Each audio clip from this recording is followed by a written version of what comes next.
Assalamu alaikum. Thank you for staying with us tonight. Again, this is Brother Saifullah with the message.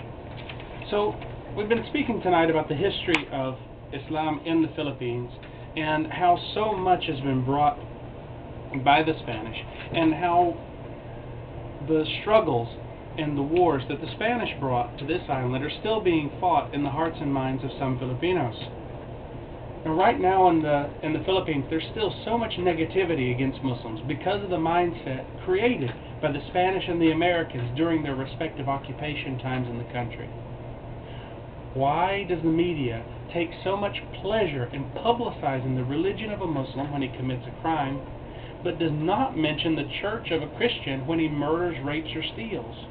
Why the double standard? Why the complacency of the media to perpetuate hatred between Filipino peoples?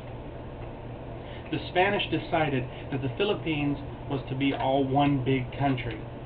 Now, before they came, everyone was content having their own islands or regions. The Americans came and initially planned on letting Mindanao and Sulu be a separate Muslim state, and the Visayas, Luzon, and Palawan was to be a different state. What happened to the strength of the Muslims that compelled the Spanish to fight so hard and fail time after time to beat down these Muslims? And then the Americans even wanted to allow them a separate state. What happened to the pride of the Muslims is easy to see when one reflects on historical documents only 100 years old. It was a private policy of the American occupying government to instill tribal identity among the Muslims. With one hand, they would publicly talk about an independent Muslim state and the unity of the Filipino people, and with the other they would take aside leaders who were Tasul, Maranao, Maguindanao, and others, and set them with hatred against each other to combat for leadership. The whole time, the Americans were planning to take over the land. Yet, the strength of the Muslims remained. For every time an outside force came against them, the division of tribe would disappear, and a united Muslim force would repel the foreign threats. After the Americans left, however, the seeds of distrust and hatred began to grow among the leadership of each of the tribes, so that now, in the Philippines, every group of Muslims has some poison against the other groups.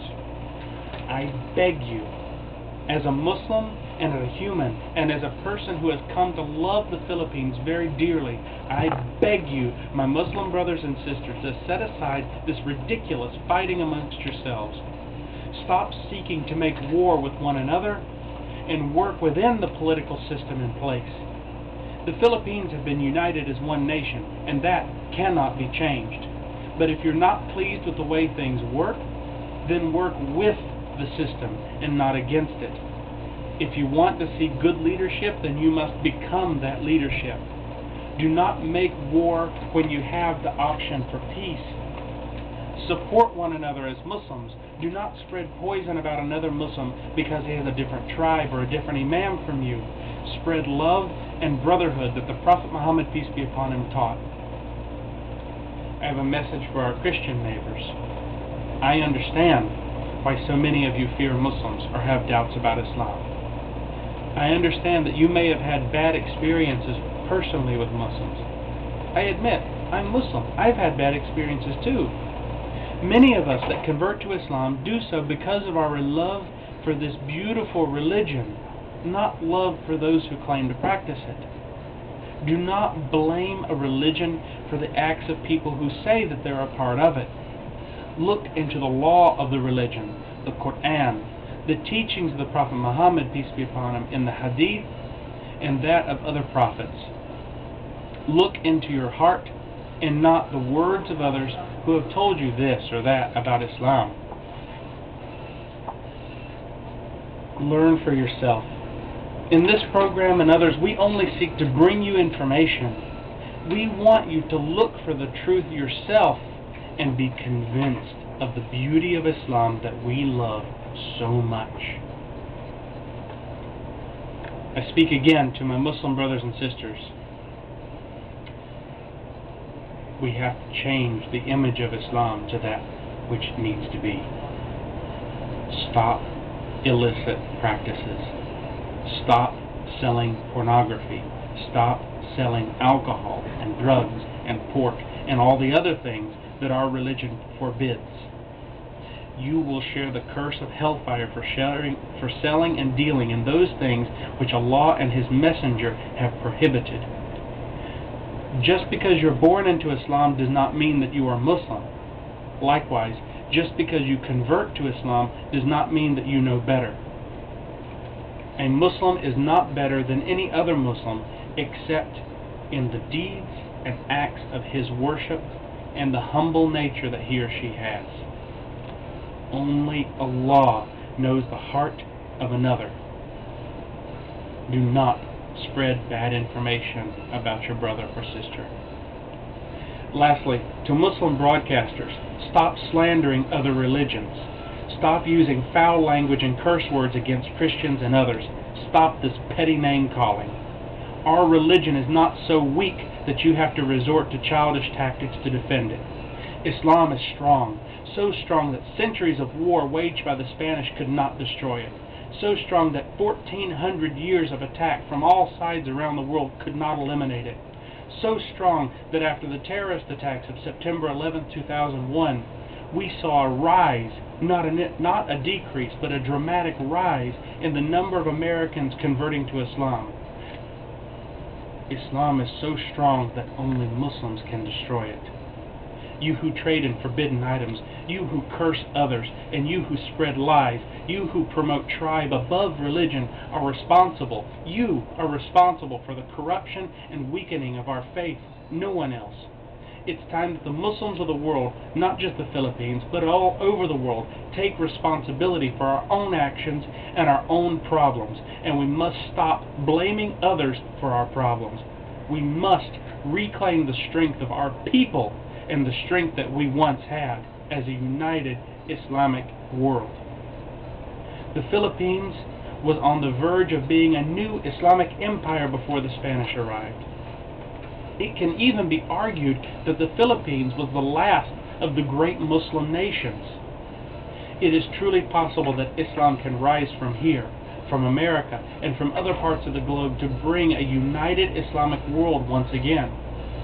Remember that as of the most recent data, there are just over 7 million Muslims here in the Philippines out of about 85 million people.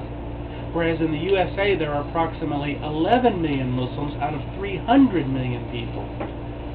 There is strength in the Filipino Muslim community. It just needs to be used in a unified fashion. In the USA we have organizations which work towards social order among all peoples. We have Muslim radio and television stations. We have many, many Muslim publications that are distributed for free or for a small cost nationwide.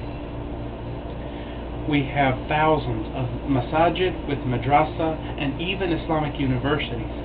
We have annual seminars and conventions which attract people in the tens of thousands to attend and learn Islam. We have Muslim singers and musicians who bring the message of Islam to people through all means. These things can all exist here in the Philippines. Use your strength for the uplifting of the whole community instead of just concerning yourself with your own household or tribe. For my Christian neighbors, I love you all as people of the book. In Islam, we are told by Allah that we should hold a special place for Christians and Jews in our hearts and lands, because you are also heir to the teachings of His prophets from Adam all the way to Muhammad. Peace be upon them all. It is for this reason that I want to apologize on behalf of the Muslim world for the rude comments by some Muslims. I want to apologize for the hateful words said about your religion and Bible by others. I want to beg forgiveness from you on behalf of the Muslim world for not showing you the true face of Islam, and I beg you to join us in discovering the real message and the one true God here on The Message every week. Please come to me with questions. Come to me with concerns. I hereby open the door of my program to any Christian leader who would like to come and have honest dialogue so that we can share the brotherhood of man that God has given us. Please contact us in any way if you're the